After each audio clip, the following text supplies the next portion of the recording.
Welcome to the Root of It All podcast with Tree, where you will learn new habits for human betterment. We talk about all things related to personal growth, and everything is on the table.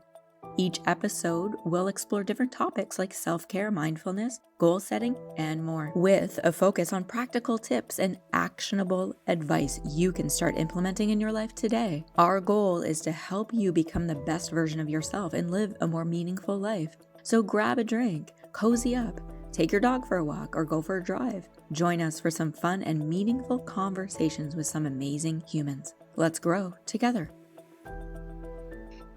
Hey everyone, this is Tree with the Root of It All with Tree, and today we have Kenzie Osborne with us, and she is a nutrition coach. So thanks for being here, Lindsay. And why don't you start off by telling us a little bit about what is a nutrition coach? Yeah, thanks so much for having me, Tree. I think this is a really great question because there's so many different titles when it comes to nutrition in the industry. And so I get this asked a lot. Now, a nutrition coach, so my background is in both nutrition education and culinary nutrition education. So in order to be a natural nutrition clinical practitioner, which is a big, long word for what I am, you do need to have a nutrition background, a solid nutrition education background. And you also need to have experience with building habits, helping people through some emotional and mindset challenges that happen, especially when it comes to food. And you need to have this accountability coaching experience. So really know how to help somebody achieve their goals in a simple and progressive manner. When we look at someone like a dietitian, they are more from a prescriptive side. So what I mean by that is a lot of times if you have a specific medical condition that needs a really specific nutrition or diet protocol to help manage that, you're going to want to see a dietitian because they're going to know more of the medical side of how to help you through that. But if you're just someone who's looking for getting, healthier habits, building a healthy relationship with food, then a nutrition coach might be the right fit. And so tell us, what made you get into this in the first place? Yeah. So my story is a little long, so I'll shorten it as much as I can for you. So as a young athlete, I was a young athlete playing tennis, and there was a lot of stigma back then of eating a certain way, very restrictive diets, having a certain body image as an athlete. And unfortunately, with a lot of that stigma around being a female athlete, I had developed quite a severe eating disorder. And through my years of recovery through that eating disorder, my parents really helped me transform my relationship with food, particularly in pointing out food as a form of nourishment, and not just nourishment for the body, but also nourishment for your mind and nourishment for your soul. So really loving food for all that it provides you with, and having this holistic view of all of the benefits of food.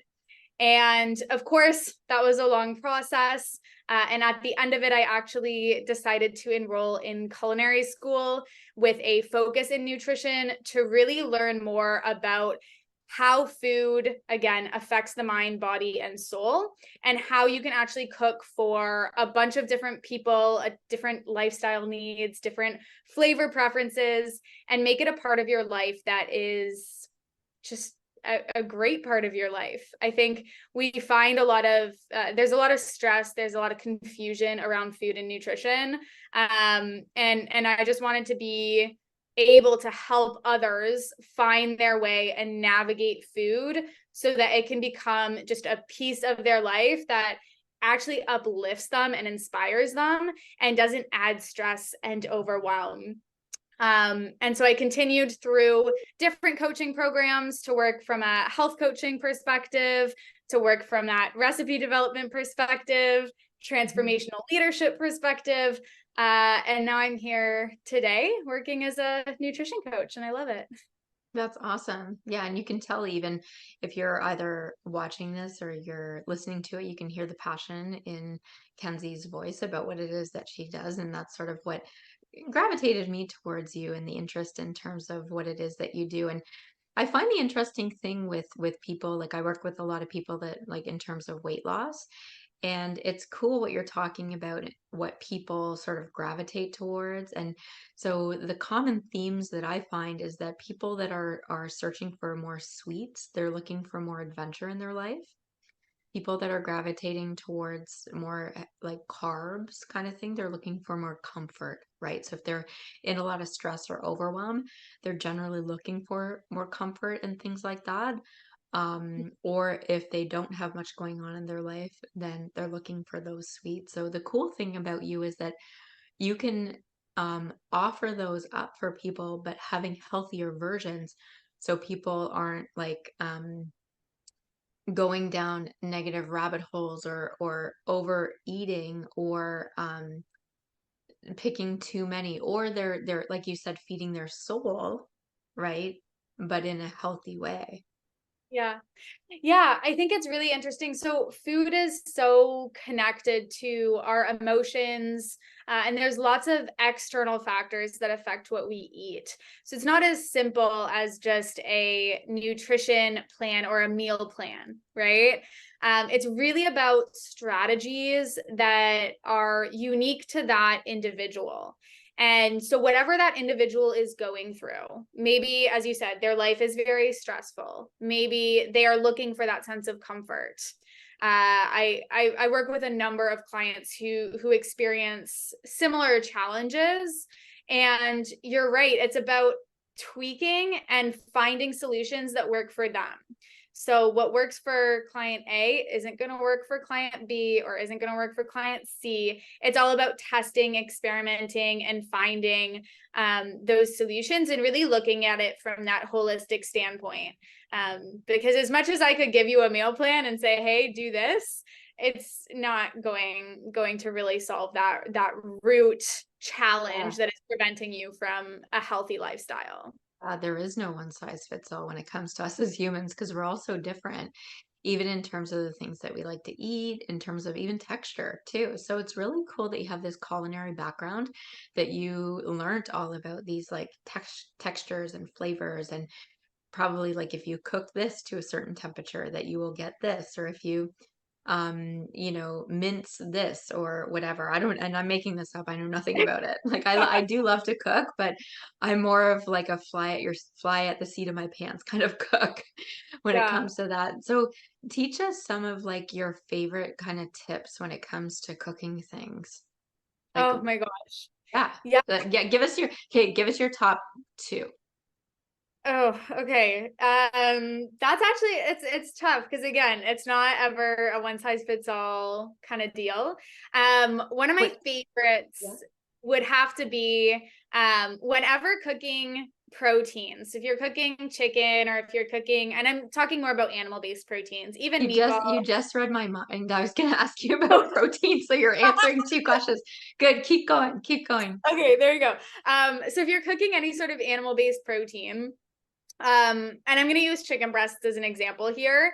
So when you are cooking them, if it's a lean protein, you want to cook it at a high temperature for a short period of time, because lean proteins don't have a lot of juices. They don't have a lot of, natural oils inside of them. So they can dry out really fast. So for example, for chicken, I'm going to put it in at about 425 for 20 minutes and cook it at that high temperature to make sure that it stays really juicy inside.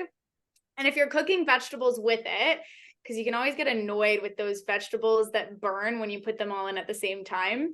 If you put them underneath the chicken or underneath the protein, and then drizzle some olive oil over top, whatever seasonings you like, you're going to the oil and the fat and the juices from that meat is going to protect the vegetables from burning, and you're just going to get really flavorful vegetables that have taken on all those animal juices and the from the protein. So that Sounds delicious. yeah, Yeah.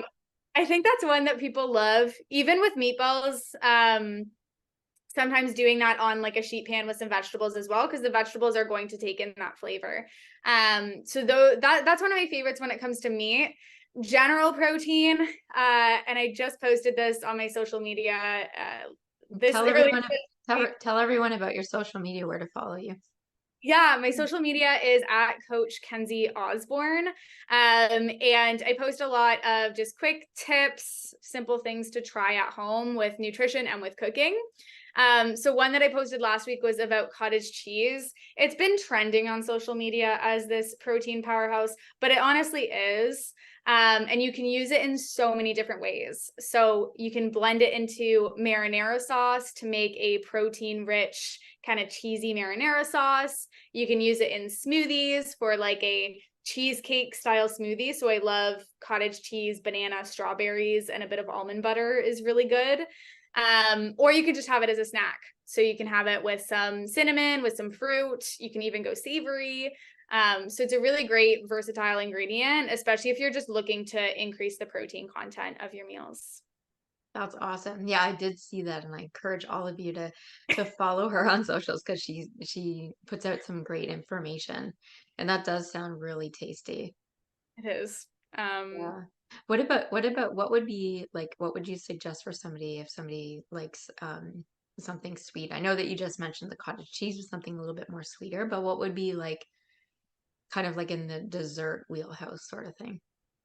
Yeah, so there's two ways to think of this. So one way is if you are somebody who really likes sweets or desserts, what I like to do with a lot of my clients is make little snack packs. And what I mean by that is put a little amount of whatever sweet you like, a cookie, I don't know, a little piece of chocolate, something like that in a small pack. And then add something that is nourishing as well. So maybe you're going to add some dried fruits. Maybe you're going to add some of your favorite nuts and seeds. And you're going to make this little snack pack that you can have and you can enjoy. And you're sort of nourishing your body and nourishing your soul, right? You're taking both of those in. So that's one strategy that works for people. Another strategy is actually making healthier snacks or healthier sweets. So some of my favorites are the black bean brownies, which I know sounds weird. No, I've heard of it. Do tell. They are so good. Yes. So the black beans, they are blended up, and just make sure you blend it really well, because you don't want to taste a bean when you're biting into your but once they're blended in really well, it's really starchy. So it's really like gooey. And there's no flour in the recipe. The rest of the ingredients are usually, it'll vary based on the source, but usually something like maple syrup, cocoa powder, and dark chocolate that's been melted. And it makes for this really rich, my like mouth is watering right now. Yeah, so is mine. Like, I'm thinking to myself, I do have black beans. I do. What else do I have? Can I do this today? It's really tasty. It's a simple recipe. I used to actually make it always for my mom, because my mom is gluten-free, so she can't have gluten products, and most of them don't have flour. Awesome. And that's why I'm thinking of it too, because I'm also gluten-free. Yeah. And you get a protein boost with the black beans and more fiber. So it is, it's a good option, and something to try if you are craving a sweet. Yeah. That's awesome. That's awesome. I'm sure everybody that's listening to this, their mouth is watering and stuff. I know the problem with doing this right before dinner time. That's okay. And so teach us where you want to be in 3 years. Ooh. Yeah. So, and that's a great question. So the real purpose of what I'm doing is inspiring as many people as possible to learn how to nourish their mind, body, and soul. That's my big thing that I'm after. I went through a lot of stress, overwhelm, guilt when it came to food, and I just want to help people to be able to live a healthy lifestyle that is filled with nourishing foods, that also feels like it is complementary to their life. A lot of times we go into diets and it feels like we are just trudging through mud, trying to do this diet, this fad diet, or whatever you're trying to do. And a lot of times nutrition doesn't have to be that way. It can be something that is just a simple step one small thing at a time. And it can make such a big difference on how you feel, your mood, your sleep. I can go on. Nutrition is so powerful. And so in 3 years, I see myself inspiring more and more people. I'm right now doing a community, so an open accountability community where there's a bunch of amazing women in there right now who are helping each other to, we call it nourish and rise. So nourish their bodies, make goals, and help each other continue to live this healthier, nourishing lifestyle. And so I think in 3 years, I really see myself continuing to grow that community. I think it's awesome having people right by your side and continuing to inspire people, from around the world. Yeah, and that's the cool thing with technology too. It doesn't matter like for what it is that you do. Yeah. It doesn't matter where somebody is in the world, even if they're part of that community, they can kind of, step back into the community, get what they need, and then come back out. And then also too, what I find unique with you is this culinary background, right? For most people, they are either most like people in the nutrition realm, they've gone through something themselves and they know like, and that's, you can really hear it in your voice and see it in your face, the passion that you have behind this, like truly. And and it's so great that you're creating this community because I think now more than ever that so many people just need extra support in a lot of different ways, or just need like a little bit of a push, or just this like community to tap back into whenever they need to, right? So it's all you're creating this sort of platform and home plate, if you will, right? For people to, hit the ball however they will, and they can go to first, second, sometimes back to first, as all of us as human beings, right? We're just, sometimes we miss the plate entirely and be like, crap, I forgot to step on the plate when I went past it, right? But it's so great that you're kind of like, oh, the home base is here. Don't worry, you can go back around, you can do this, and there's all kinds of different options. But I love the savory part about it, right? Like this there's so much online, and I think that's really what's happening to society too, is that there's just so much online. So I encourage anybody, if anybody needs that touch point, to reach out to Mackenzie and to be part of your community, so that you're not sort of flaying. What's the word I'm looking for? Flailing. Yes, thank you. Yeah. It's a Around. It's mess. around online, because it's almost like that's what's causing a lot of this stress and overwhelm in society, because there's just too much. Like, where do you start? Where do you go? What do you do? What feels right? What fills your soul, like what you said, right?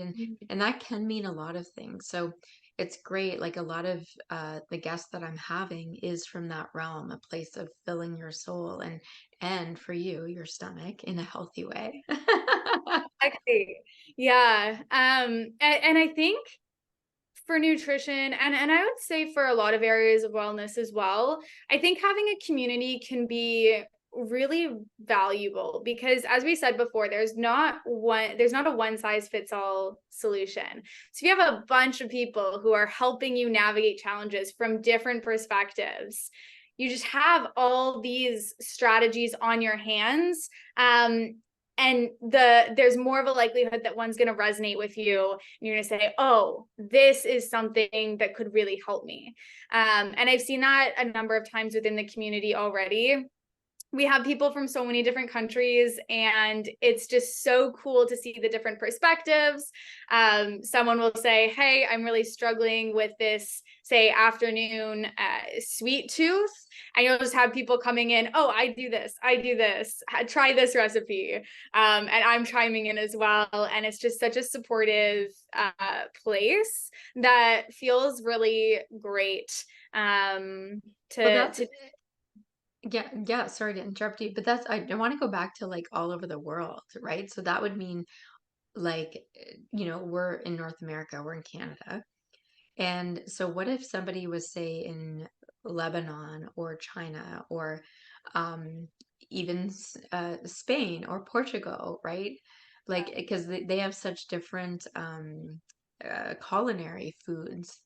So Yeah. that would be super cool. Other people chiming in different recipes from literally all over the world.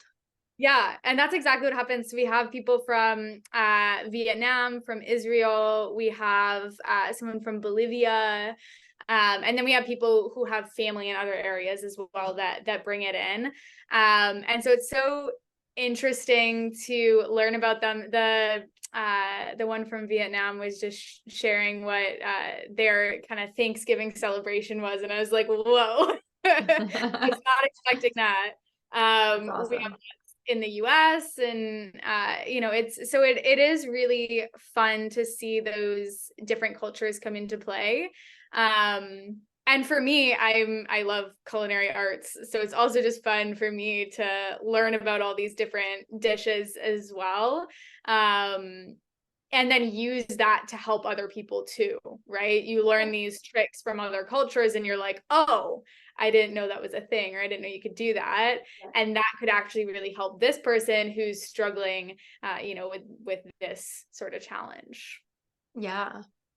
So is there anything else that you want people to know about you at all? Um, I think I've said most of it. I think what I really want people to know about me is whenever someone comes to me for help, it's a complete blank slate. So I have all these strategies, I guess, in my toolbox. And it really comes down to customizing every piece of the journey so that it really complements you. And so one thing that I think differentiates me is I don't generally give meal plans. I'm going to help you with an actual journey or a plan that's going to help you through your challenges. Because if you take a meal plan, you're going to continuously need a meal plan because you're not really going to learn much and you're not going to really address those deeper challenges. And my goal is when you're done coaching with me, I want you to have strategies. I want you to feel confident. I want you to love food and feel great with the foods that you're choosing. And I want you to feel like in whatever situation you find yourself in, you have a box of tools that you know you can use to support yourself in those moments. And so that's really my approach. And I mean, if that resonates, I would love to talk to those of you who are listening. And yeah, I think that's the biggest thing that I'd love people to know. Yeah, and that's a very good point because it's unrealistic for all of us to stick to a meal plan, right? Because we go through different things or it's even gets boring, right? If because a meal plan is literally the same thing. I mean, yeah, you can that might work for a couple of weeks, be exciting, but then, there's vacation, there's different time of year, right? Like I know come fall time here in Canada, I love like making soup out of like squashes or just roasting squash or like any kind of squash. I love squash, spaghetti squash, like yeah, like it's just yeah, it's so depending on what time of year, which if that's not like in your plan, then so yeah, that's great. And you and I are very aligned in that way. We're both working with the human in front of us and whatever that looks like, that is. So awesome. Well, thank you so much for taking the time to chat with us here. And yeah, everybody, we're going to put a bio and all your information in the link and stuff like that. So if you want to reach out to Kenzie, you can. And yeah, thanks again. Thank you so much, Tree. This was awesome. Well, folks, that's a wrap for today's episode of The Root of It All with Tree. I hope you enjoyed it as much as I did. But before we go, I just wanted to remind you that you can follow us on social media. You can find us on Facebook or Instagram. And we will be posting motivational quotes and behind the scenes content that you won't want to miss. You can always sign up to come live while we're filming this, or even join us online through Zoom. We always offer open question and answer after each episode that we don't record, so it's all private, but you can get more involved. So sign up for free at businessgrowthresults.com, and we're going to cover all kinds of different topics that you're not going to want to miss. And if you're looking for that one-on-one guidance or help, be sure to book a free screening.